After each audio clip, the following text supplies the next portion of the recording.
인공지능 시장이 머니게임 판이 돼버렸거든요. 그래서 메타의 라마가 던진 메시지 중에 하나는 양질의 데이터가 인공지능 사이즈보다 중요해요. 메타의 라마가 굉장히 작아져도 데이터가 많아지면 폭발적인 성능을 낼 수 있다는 걸 보여줬거든요. 그 가치는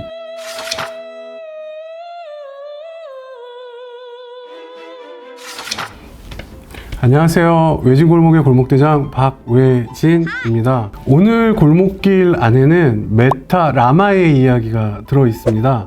요즘 저희들 모두가 관심을 갖고 있는 라지 랭귀지 모델, 그 중에서도 특히 학계나 산업계에서 가장 사랑하고 많이 활용하고 있다는 메타 라마에 대해서 오늘 함께 산책을 하시면서 얘기를 나눠 보시겠습니다.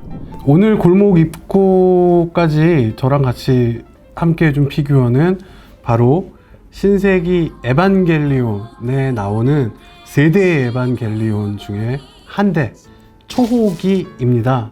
이 초호기는 비밀이 하나 있습니다. 그건 바로 에어팟 케이스라는 거.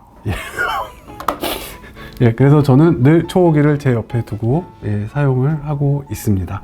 메타 라마는 작년 2월 24일 날 메타에서 발표한 LMM입니다. 물론 메타가 라마 이전에는 거대한 인공지능을 만들지 않았냐? 그렇진 않습니다. 페이스북 시절에 이미 OPT175B를 비롯해서 굉장히 다양한 인공지능과 관련된 시도를 해왔고요. 라마라는 이름은 이게 되게 좀 웃긴데 라지 랭귀지 모델 메타 AI의 약자입니다. 그냥 그 단어들을 쭉 나열하고 거기서 L, LA, 뭐 메타의 M, AI의 A 이렇게 따다가 그냥 라마라는 동물을 그냥 지향하게 이름을 만들었습니다. 이 모델이 처음 나왔을 때 처음에 목적했던 바 자체가 챗GPT는 1750억 개나 되는 매개 변수를 갖고 있는 아주 거대한 모델로 발표가 됐죠. GPT 3.5를 써서 발표를 했는데 그것보다 훨씬 작은 사이즈로 그만한 성능을 내겠다라는 것이 원래부터 메타가 갖고 있었던 목표 중에 하나였고요. 두 번째는 오픈소스 전략입니다. 라마와 관련된 모든 자료들을 데이터셋까지 공개를 하고 있습니다. 그러다 보니까 자연스럽게 학계나 산업계에서 자신들의 인공지능에 기반이 되는 어떤 모델로 많은 곳에서 라마를 선택을 해서 진행을 하고 있고요. 스탠포드에서 라마를 더 줄여서 알파카라는 모델을 만들어냅니다. 근데 이 알파카는 전체를 훈련시키는데 약 $100도 들지 않았다고 알려져 있습니다. 그만큼 라마의 훈련 정도를 최대한 이용하면서 그거를 축약해서 만들었고요. 그리고 알파카를 기반으로 개인 개발자가 맥에서 돌립니다, 라마를. 그러니까 알파카를 돌리죠. 그래서 챗 GPT와 라마를 이제 비교를 하는 뭐 이런 실험들이 나오면서 어떤 부분에서는 라마가 더 괜찮다라는 연구들이 알려지면서 우리 모두에게 충격을 안겨주게 되죠. 그래서 메타의 라마가 던진 메시지 중에 하나는 양질의 데이터가 인공지능 사이즈보다 중요해 라는 그런 독보적인 메시지를 저희들에게 던져 주었습니다. 근데 여기서 메타가 가지고 있는 커다란 생각을 우리가 좀 살펴볼 필요가 있는데, 메타는 애당초에 인공지능을 판매하는 회사가 아닙니다. 메타는 페이스북의 성공 공식도 가만히 보면 일단은 관심 있는 유저들이 모여 있고 그 유저들끼리 뭔가를 할 수 있는 장치들을 계속 마련을 해주거든요. 어떻게 보면은 페이스북 기반 생태계 확산 전략이라는 것이 메타에게는 제일 중요했죠. 왜냐하면 그 모든 서비스를 혼자서는 다 만들 수가 없기 때문입니다. 메타는 라마를 통해 가지고 굉장히 재밌고 혁신적인 인공지능 서비스들이 많이 출시가 되고 그런 것들이 메타라는 서비스 범주 내에서 같이 운영될 수 있기를 바라고 있는 이런 전략을 쓰고 있다라고 말씀드릴 수가 있겠고, 메타의 라마는 상징이 라마라는 동물이에요. 다들 잘 아시겠지만 낙타 비슷하게 생긴 그런 동물인데, 그래서 라마에서 파생된 녀석들도 희한하게 동물 이름을 많이 갖고 있습니다. 먼저 제가 아까 말씀드린 것처럼 스탠포드에서 라마 소스를 가져다가 라마가 발표된 2월달 다음 달인 3월달에 발표한 녀석이 일단 알파카 였고요. 그리고 채팅에 특화되겠다고 대화 데이터를 갖고 만든 비큐나라는 모델도 있는데 얘 역시 그쪽 계열 동물입니다. 그리고 비큐나에서 또 데이터를 추가해서 만든 모델 중에 라마는 아니지만 우리한테 굉장히 익숙한 라바가 있습니다. 중국어 데이터로 라마를 학습시킨 모델 중에 판다가 있습니다. 알파카 밑에 더 작고 강하게 만든 코알라라는 모델도 있습니다. 그래서 이런 식으로 굉장히 많은 모델들이 동물원을 이루고 있는 것이 또 이제 라마가 갖고 있는 특징이라고 할 수 있겠습니다. 일단 메타의 라마는 수익을 추구하는 모델이라고 보기는 굉장히 어렵습니다. 근데 다만 오픈 AI와는 굉장히 다른 입장인 게 일단 메타는 돈을 벌고 있는 회사입니다. 미래를 위한 투자라는 거를 결정짓는 게 쉬운 일은 아니지만 메타는 그 일을 해 나가고 있습니다. 그리고 메타의 라마가 지금 전 세계적으로 엄청난 사람들과 엄청난 기업들에서 활용이 되고 있다는 것이 이미 잘 알려져 있는 사실이기 때문에 그 가치는 개인들이 모여서 쓰고 있는 또 챗GPT와는 다른 종류의 산업적 가치를 형성하고 있다라고 사람들이 보통 보고 있고요. 그리고 비용을 줄이기 위한 노력을 메타에서는 이미 굉장히 많이 진행하고 있습니다. 대표적으로 저희들한테 잘 알려져 있지 않은 것 중에 하나인데 메타가 칩도 만듭니다. 엔비디아의 GPU를 이용해서 초기에는 구축을 했고 올해만 25만 대 정도 H100이라는 대당 4천만 원이 넘는 GPU를 주문한 걸로 알려져 있습니다. 그래서 운영 비용 그리고 전력 비용 같은 인프라 비용을 감축시키기 위한 자체적인 노력과 그걸 해낼 수 있는 역량을 보유하고 있다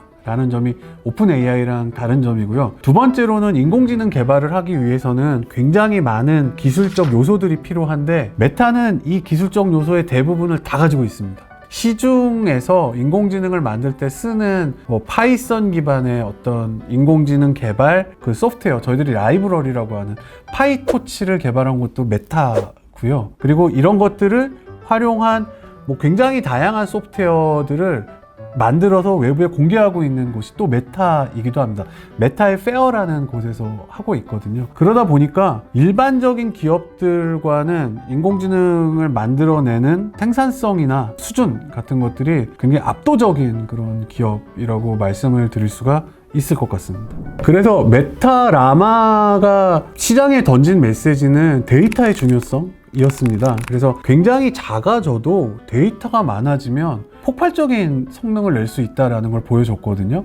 그 이전의 시대에 있었던 일들은 사이즈를 키워야 된다는 것이었습니다. 바로 오픈 AI가 그거를 보여줬던 것이죠. 그리고 오픈 AI가 먼저 길을 보여줬더니 구글이나 마이크로소프트가 고질라 대결을 하기 시작했죠. 우리가 더 큰 모델을 만들어서 보여주마 이런. 근데 거기서 메타 라마가 데이터가 보여주는 역량도 장난이 아니다라는 걸 보여주고 나서는 데이터의 품질과 규모도 이전과는 달라져야 된다. 2~3배, 10배로 늘려야 된다. 라는 경쟁이 계속 진행되면서 인공지능 시장이 머니게임 판이 돼버렸거든요. 근데 최근의 연구 결과들을 보면 사이즈를 키우고 데이터를 키워서 얻어낼 수 있는 성능의 한계에 대한 지적이 굉장히 많이 나오고 있습니다. 그러니까 사이즈를 키우고 데이터를 키우는 비용은 곱절로 들어가는데 곱절로 들어가는 노력 대비 향상되는 인공지능의 성능이라는 게 눈에 잘 보이지 않기 시작한 것이죠. 그래서 사람들이 생각하고 있는 현재 인공지능의 방향은 뭔가 사이즈 데이터 말고 제3의 방법이 필요하다라는 것입니다.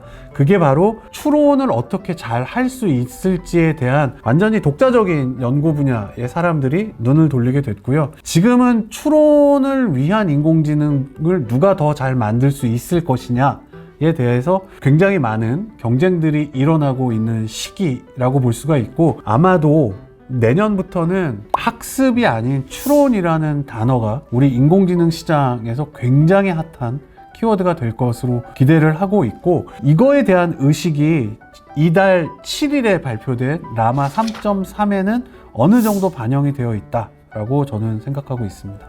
제가 되게 존경하고 좋아하는 그 한빛소프트의 박태웅 의장님이 최근에 이제 인공지능과 관련된 너무 좋은 책을 내셨고 그 책을 읽다가 너무 감동받아가지고 일부분을 좀 소개를 해드리고 싶은데 2021년에 넷플릭스에서 Don't Look Up이라는 영화가 공개가 되었습니다. 돈 룩업은 블랙 코미디입니다. 근데 그 돈 룩업이 이제 위를 보지 말라라는 뜻인데 그 영화가 참 재밌습니다. 지구로 날아오는 혜성을 발견한 천문학자와 그의 박사과정 제자가 사회의 이 위험성을 알리고 다니는 데 있어서 사회가 받아들이는 해프닝을 보여주고 있거든요. 미국 정부에 알렸더니 곧 선거가 있으니까 이 사실을 알리면 안 돼 이러다가 하늘을 봐야 된다. 그러니까 혜성에 대비해야 된다는 사람과 보지 말자. 돈 룩업파와 룩업파 이렇게 약간 나뉘는 모습이 나오는데 돈 룩업식 사고가 인공지능이 우리를 되게 위험하게 하는 사태를 막고 있다고 이제 말씀을 하십니다. 이런 것이죠. 인공지능이 지금 메타의 라마나 챗 GPT나 이렇게 점점 좋아지면 얘가 컴퓨터 안에서 우리랑 대화하는 용도로만 사용이 되겠습니까? 라는 것이죠.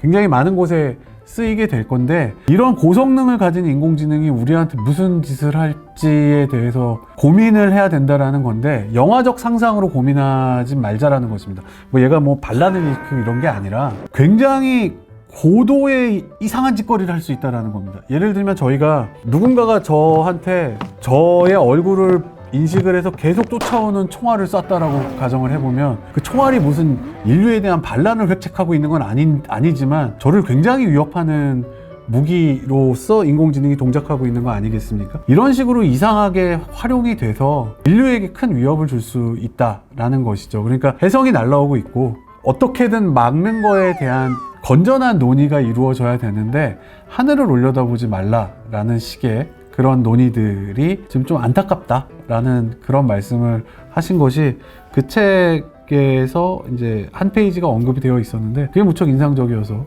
지금 공유를 좀 해드리고 싶었습니다.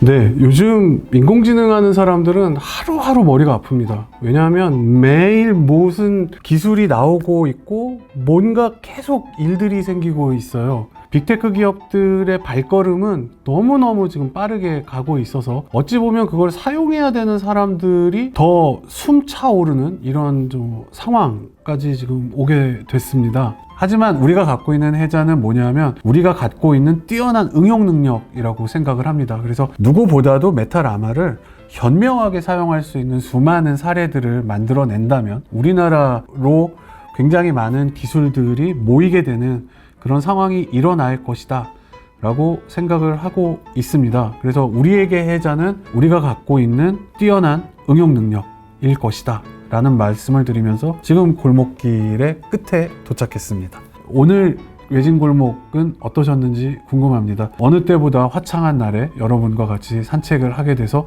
무척 좋았습니다. 네, 그럼 다음 기회에 또 다른 재밌는 내용으로 찾아뵙겠습니다. 이상 외진골목의 골목대장 박외진이었습니다. 감사합니다.